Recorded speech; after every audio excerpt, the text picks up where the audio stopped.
looking in. It's almost! He's done it again. Unbelievable. Oh, straight into the roof of the net. Nice one. Straight down the middle.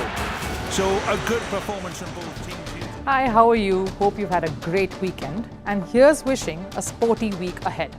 I'm Rupha Ramani and you're watching Firstpost.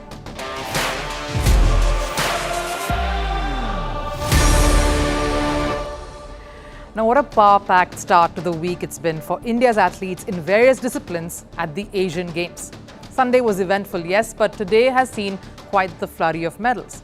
And with the medals come some stirring stories of sacrifices made and scripts rewritten. We here at Firstpost look to tell and retell some stories that do not quite catch the bulletins. So what's lined up for you today? Let's take a look. Indian men's cricket team rout Australia in Indore and take an unassailable 2-0 lead. The S's shine with the bat, but we will look at the S's that closed out the win. Is spin going to be India's key weapon come the World Cup? Also joining us a special guest who witnessed the match firsthand to give us his analysis of the win. The Indian women's cricket team make history in Hangzhou. The ladies clinch cricket's first gold for India, beating a feisty Sri Lankan side in the final. What does this mean for the girls? Today we shine a light on some of the youngest members of the squad. And we continue to follow the Asian Games, some of the top results from the weekend and the first day of the week. What a gold rush it's been. We bring you up to speed with India's medal count and what makes some of the podium finishes special. Stay here for that heartwarming story. And that and more coming your way, but here's what's making the headlines from around the world in Sports 360.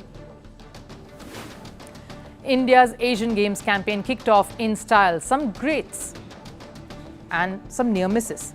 What's certain is the achievements trumped the losses. India brought home its first gold in shooting and created a new world record. And the women's cricket team clinched a historic gold.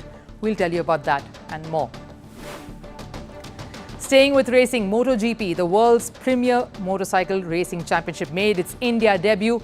VR46 Racing's Marco Bezzecchi won the race on his Ducati. The 24-year-old Italian won the 21-lap inaugural Indian Grand Prix in 36 minutes and 59 seconds. He bagged 25 points in front of approximately 59,000 fans who had turned up despite the heat.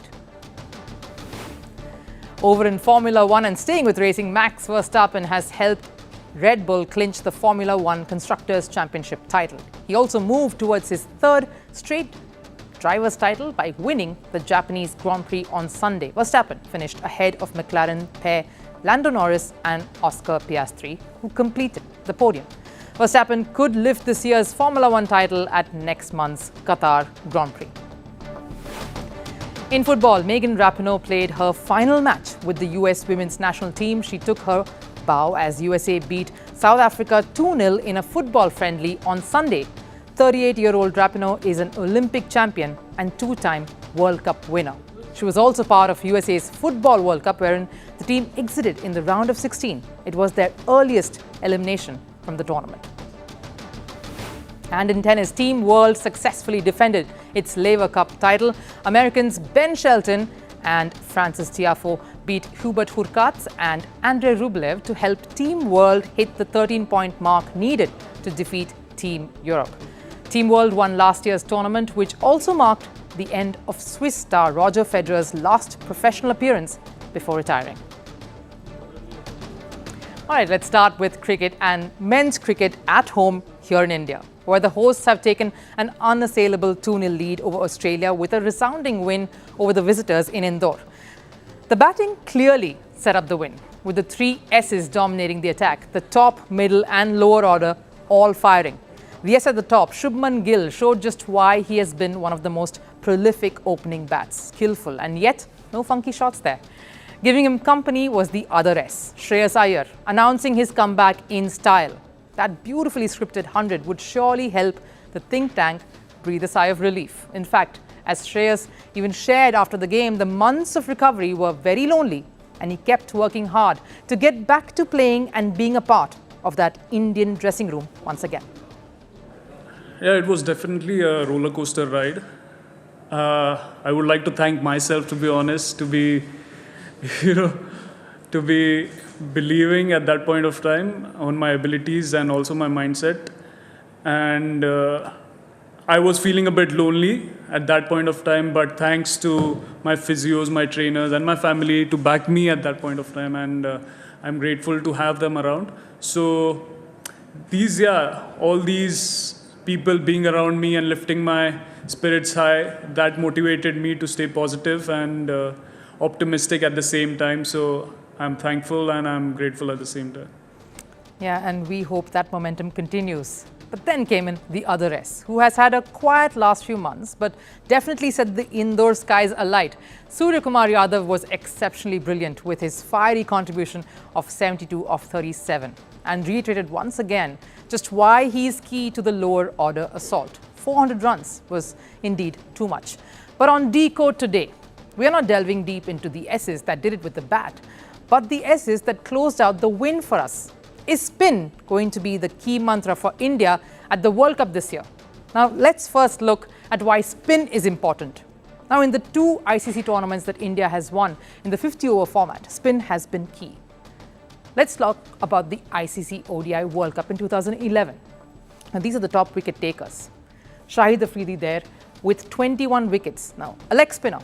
He was the top wicket taker in the tournament, followed by India's top wicket taker, Zaheer Khan. But India's second highest wicket taker was Yuvraj Singh with 15 wickets. And he was extremely potent with the ball, and we know how critical he was with the bat as well. An asset in these conditions. Alongside Muttiah Muralidharan there, again another big name, Robin Peterson, all 15 wickets, rounding off the top 6 bowlers. The second tournament, ICC Champions Trophy in 2013. India were champions, beating England in the final. The top wicket taker in that tournament was Ravindra Jadeja. But 12 wickets there at a stunning average of 12.8. Ashwin was the second highest wicket taker with 8 wickets. And with the way Ashwin has announced his comeback in the series, we are beginning to wonder if he's made this case for his inclusion in the World Cup squad. Axar Patel is still recovering. In other words, there is no update on the status of his injury yet. Ashwin alongside Kuldeep and Ravindra Jadeja could prove to be a massive threat to any opposition. Now, let's just set it up for you then, shall we? Kuldeep has been extremely frugal yet clinical in his ODI exploits as of just the last 1 year. About 31 wickets at an average of 18.6. That's immense.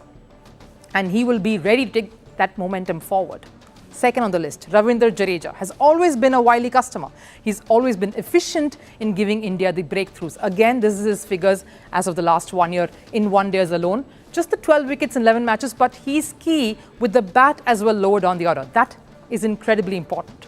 And in tandem with him has been R Ashwin, our third person in focus. No ODI records to show for him as of the last year, but except this particular series so far, where he was dangerous on a wicket, which is what Indore proved to be. In just a couple of matches here in this series, he's taken 4 wickets at a great average of 22. So in our My Cup segment, joining me to talk more about this is former India cricketer, someone who has also been part of IPL franchises. And now, apart from playing and coaching, he's taken up the role as a commentator too. He's at Rajkot currently, ahead of the third one-dayer. Thank you so much for joining us on Firstpost, Abhishek Nayar. Thank you, Rupha. Thank you for having me. Now, firstly, of course, we hope you kind of got some sleep, Abhishek, because I know it's been quite an intense series so far with the travel as well. Yeah, it has been actually. I managed to get some sleep now that I'm in Rajkot. Early morning flight, ATR into Rajkot, an hour drive from there to the hotel. So we're as tired as the players are. Even though we're just talking, it's still very tiring. No, I can imagine it to be tiring. But ringside view of the carnage, especially when India batted, how was that like? Well, it was terrific, to be honest, because initially when we looked at the pitch, it looked like a good pitch, but did seem like it was on the slower side, not the typical Indore pitch. But, we're very excited because there were so many questions in terms of how this Indian middle order is going to shape up after Mohali and, the Shreyas Iyer form, Suryakumar Yadav, can you do it again? And just to sit there and watch everyone perform the way they did and bat the way they did with the dominance with which the Indian batters took on the Australian faster bowlers and spinners was terrific because at one point it actually felt like, there was a club side bowling to the Indian batters. That's how good the Indian batters, were batting in the center. So it was a terrific, just being ringside and watching it was terrific and heartening. To look at India play the way they're playing right now, so close to the World Cup. Yes, that in fact sort of leads me to the next question. There were a few concerns going into this, which you addressed in this answer. But looking at the World Cup, this batting lineup, does this look good? I mean, of course, you have Virat and Rohit also who are going to be coming in. Looking good at this point for World Cup, Abhishek? Well, it doesn't look good. It looks great because the way the Indian team shaping up, and we spoke about the questions of Shreyas Iyyar's fitness, Surya Kumar Yadav in ODI cricket, but they've answered all those questions and how. Surya Kumar Yadav going from strength to strength, and Shreyas Iyyar was sheer class. Just the way he came and approached the inning. KL Rahul taking his form forward, Shubman Gill doing what now he's recognized to doing consistently. Ishan Kishan playing that cameo just tells you you've got all boxes ticked with Virat Kohli, Rohit Sharma both coming in with runs behind them. It sort of puts you in that conundrum. Who do you play in the third ODI? Because you've got all these guys who are scoring runs, all these guys who are in great nick. And the difference is when you see both sides bat on the same pitch, it tells you how exciting this team is because Australia looked absolutely different from the Indian batters. Yes, I know that's foreign conditions, but most of them have played the IPL. Most of them have played cricket in India and in these conditions. So I think it's a problem of plenty for India, and things are looking good. But the main question, I know a lot, and you were asked this as well yesterday, I'm going to follow that up as well, the Indian spin unit. We know how key they are in subcontinent conditions, Abhishek. A word on Ashwin first up. Has he firmly made a case to a possible World Cup inclusion? Well, the question about Ashwin it's interesting because it's not about the skill. It's not about whether he can perform. It's not whether, we know he's a good bowler or not. He's a great bowler. The fact and the most important part here is how is he going to find a place? Because the initial squad that the Indian team announced was with Axar Patel in it. So the only way Ashwin gets a look in if suddenly the team management feels like, maybe it's not Axar. We need their off spinner. They're going to be left-handers. We saw, David Warner go from left to right, right to left, all because of Ravichandran Ashwin. So he has that knack. He has the ability to get players to think while he thinks a lot as well. So you are sort of in this conundrum right now and saying Axar Patel fit and raring to go. Does Ravichandran Ashwin still make the cut? Well, it's a very tough call for the Indian selectors, and they've got plenty of headaches already. One more added now. I honestly feel having an off spin in the team is terrific, but that's almost like going back on the decision you've already made with Axar Patel. Because when the thought process of picking Axar Patel would have been made, you would have justified it saying that we don't necessarily need that off spinner. We need a left arm spinner as a backup to Ravindra Jadeja. So it's going to be interesting whether or not the Indian team management decides to go the other way, because in terms of how Ashwin has been bowling and how he bowled in the last game as well, I think there's no question whether or not he can do a job for you. Yes, I'm going to put you on the spot towards the end when we wrap this up, but we also want you to give us your thoughts on Jaddu. He's always there, key to break partnership. He's been instrumental in India's Champions Trophy win as well. How critical is his contribution going to be at the World Cup? He's this constant performer who goes under the radar. You're never really talking about a Ravindra Jadeja, but he's always performing for you with the bat, with the ball, playing cameos. He comes into bat at times when most people, you play 10 balls, 15 balls. He doesn't really get the opportunity to showcase what he can do like he did in the Tata IPL final. With the ball, very rarely do you see him go for a 10-60, 10-65. It's always 10-35, 10-40, 10-45. He's got 1-2, the odd 3 wickets. So he's a constant performer. So while he goes under the radar, he's critical for India because in those middle overs, while he tightens his screw on the batters, it gives the opportunity for the other bowlers to pick wickets as well. So Ravindra Jadeja in any conditions, not so much the Indian conditions, but more so in India is critical to Indian, the India chances in this World Cup, because if he's firing like he's doing right now, it just becomes very difficult for the opposition to target one single bowler, because there's no one in that bowling lineup who you can easily target. So Ravindra Jadeja, I feel the way he's going and the form he's shown and, the glimpses that we're trying to now see with his batting is great news for India. Yeah, and you're talking about not able to target other bowlers. One of them, of course, would be Kuldeep Yadav. You know him very well. Abhishek, both of you are part of the KKR setup. Just a word on how you've seen him sort of come back, you know, the new and improved version that's impressed you most about him, and a few observations that you would know, having known him from up close. Yeah. Well, I think there's been a lot of talk of the technical changes that he's made in his bowling. He was someone who, it's slightly technical, but his angular run-up, he kind of changed it and straightened it up, which helped him get more momentum into his bowling delivery stride, which in turn, kind of has helped him get more speed on the ball. I feel it's been a revelation in terms of how this turnaround of Kuldeep Yadav has happened. He's obviously worked on it. He's understood that this was an area of his game that he had to get better at. And I feel when a cricketer decides to do that, and knowing Kuldeep and his work ethics, he's obviously worked towards that and become this bowler that the world now fears, because he is literally your wicket taker. He's been good enough to become your number one spinner in ODI and T20s, which tells you that he's grown leaps and bounds. And no matter where he's played, what conditions, it hasn't mattered in terms of how he's bowled. There used to be this thought process of Kuldeep Yadav being this bowler who gets wickets but goes for runs. But now he's changed that into a bowler who picks wickets and doesn't give runs as well. So he's economical and a wicket-taking option, which is why the Kuldeep Yadav and Ravindra Jadeja conundrum in terms of bowling together, and add an Ashwin to that, it gives you a absolutely three-dimensional bowling attack. So that's going to be interesting with Kuldeep Yadav bowling the way he is. Is India going to be thinking, Kuldeep and Jaddu are enough?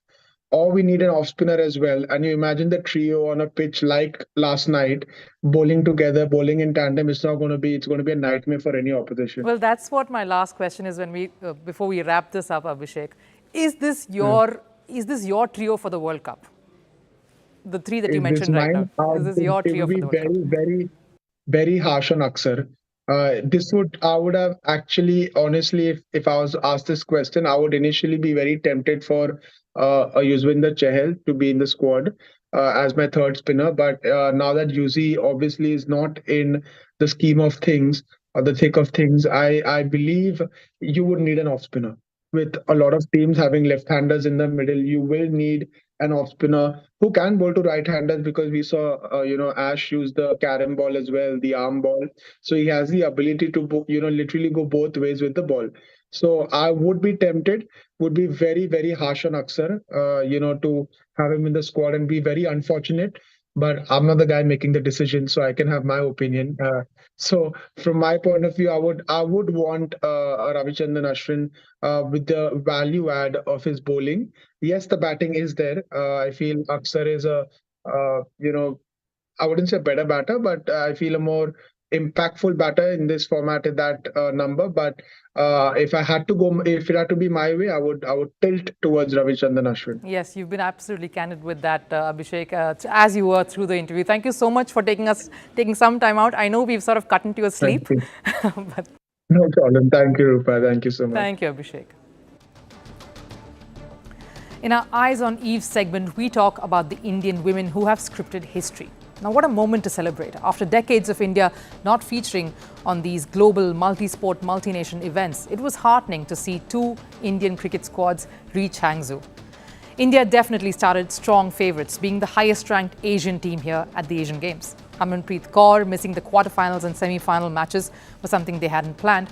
And Sri Lanka coming into the final after beating Pakistan was definitely going to be a challenge. They are a tough bunch, as they are proving to be. There is a shift in tide and momentum when we talk of this island nation. And they were going to be a handful. Some youngsters in there, but their bowling lineup is one full of experience, the oldest being 37 years old. They gave India a tough fight in the final, restricting the women to a modest 116. Of course, the pitch was not that easy to bat on, and the contest was intense. But Indian bowlers emerged victorious. Today, we thought of shining the light on some of the youngest members of the squad. So first up, Richa Ghosh. Now, she comes from a remote city, Siliguri in Darjeeling. That's right up in the north of India, a region known for its tea plantations more than sporting history. She's about to turn 20, but it did not take long for Richa to make her way into the cricket fold. She's an exciting wicketkeeper bat, absolutely electric behind the stumps and very sharp and busy with the bat. The perfect mix required in the lower middle order. She's also had support from her father in pursuing her dream. He was a club-level cricketer.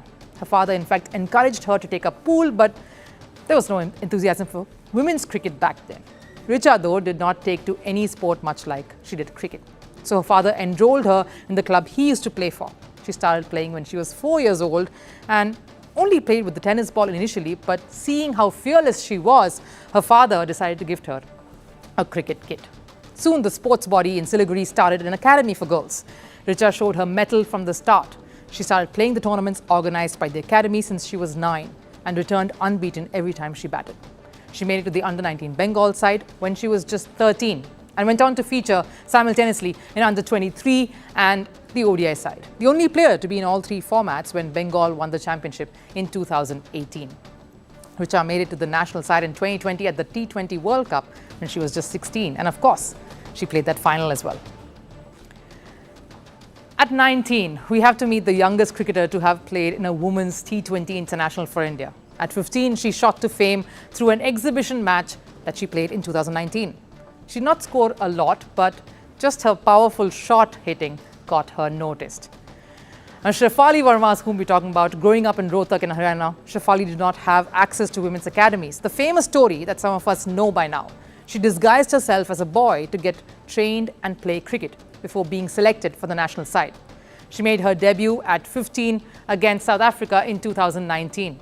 She also became the youngest half-centurion against West Indies. In her first ever series, she was player of the series. What a start. Her biggest moment of glory came when she was announced in India's T20 World Cup squad to lead the under-19 bunch of girls. And they came back with the trophy. Just ahead of that tournament, Shefali was in fact ranked as #1 batter in T20 cricket in the world. Now, I've saved the best for the last. We've seen a wicketkeeper, a batter, now a bowler. Tita Sadhu, all of 19, was actually a sprinter, following in her father, Ranadeep Sadhu's footsteps, who was a state-level athlete. She switched to swimming and then table tennis, but slowly got drawn to take up cricket. And boy, did that take her places. At the under-19 World Cup final, Tita's returned with the figures of 2 for 6 to bag the Player of the Match award. All of 5'8", she is an exciting talent with the ball. She not only generates good pace, but gets the ball to swing and bounce too. She's also a natural big hitter, can hit the occasional long ones. There have been a few heartbreaks for this bunch at ICC events. This gold won't replace that, but the sheen is sure to be cherished for years to come.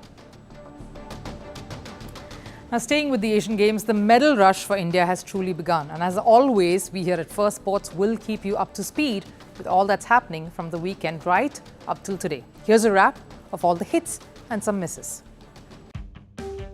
Let's begin with all that you need to know about India at the Asian Games. India has won a total of 10 medals so far.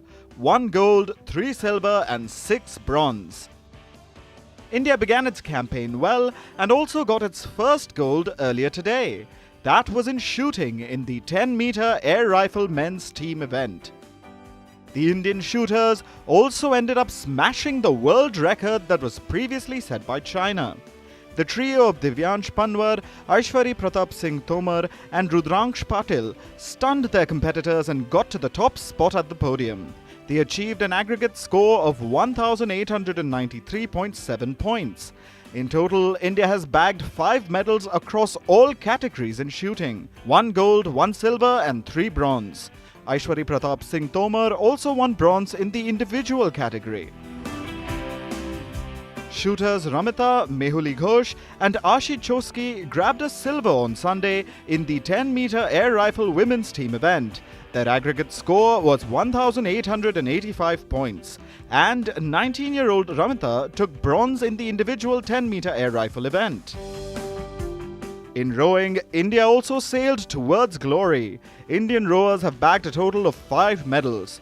In the rowing lightweight men's double scull event, Arjun Lal Jatt and Arvind Singh secured a silver. The duo clocked a time of 6 minutes and 28.18 seconds in a spectacular display of skill and teamwork.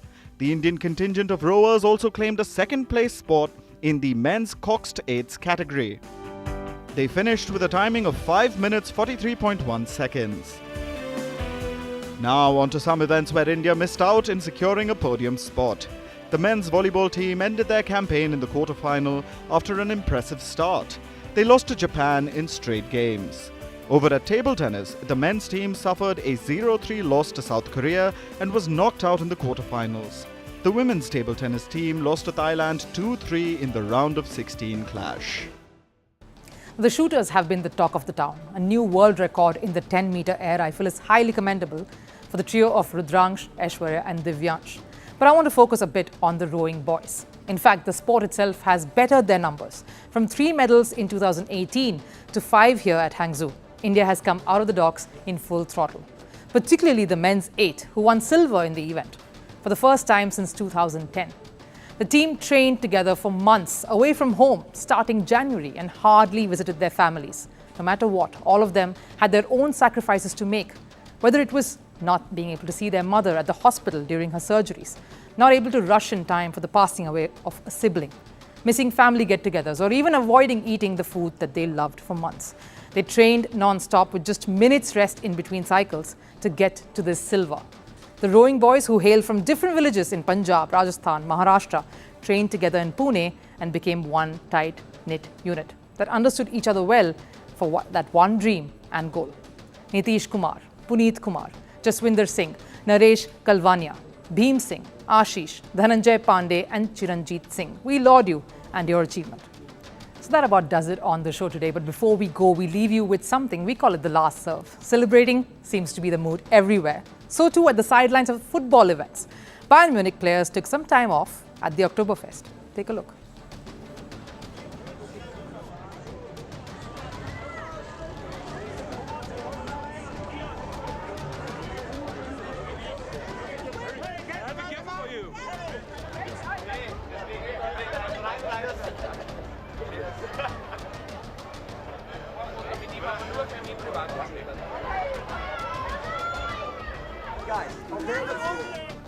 That's what probably having a ball means, and quite a cool way to welcome their new member, Harry Kane, into the fold.